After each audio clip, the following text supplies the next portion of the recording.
রাসূলুল্লাহ সাল্লাল্লাহু আলাইহি সাল্লাম বলেন, পুলসিরাতের উপর দিয়ে সর্বশেষ যে ব্যক্তি পার হবে সে উঠে পড়ে পার হতে লাগবে।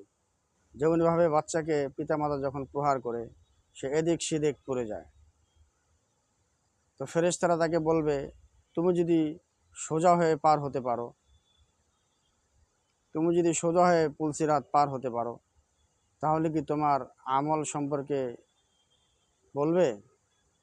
সে বলবে, হ্যাঁ, আমি যদি পার হতে পারি তাহলে আমার আমল সম্পর্কে বলবো।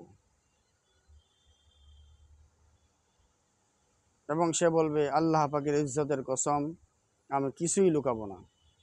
তখন ফেরেশতারা বলবে, তুমি সোজা হয়ে দাঁড়াও। এবং সে সোজা হয়ে দাঁড়াবে আর পুলসিরাত পার হবে।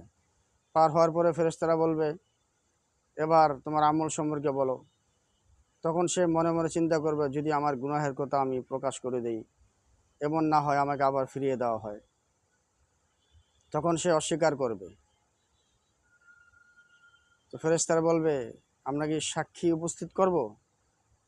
তখন সে চারদিকে তাকাবে এবং মনে মনে ভাববে, এখানে তো কেউ নেই, সকলে তো যার যার স্থানে চলে গেছে। তো সে বলবে, ঠিক আছে, সাক্ষী আনো। অতঃপর তার অঙ্গ প্রত্যঙ্গকে সাক্ষ্য মানা হবে। তো অঙ্গ প্রত্যঙ্গ তার সমস্ত আমলনামা প্রকাশ করতে থাকবে। তো বাধ্য হয়ে সে তার গুনাহের সম্পর্কে স্বীকার করবে এবং সেও বলবে, যেখানে আমার অনেক বড় বড় গুনাহ রয়েছে যা প্রকাশ করা হয়নি। তখন আল্লাহ সুবহানাহু ওয়া তাআলা তাকে বলবেন, আমি তোমাকে মাফ করে দিলাম।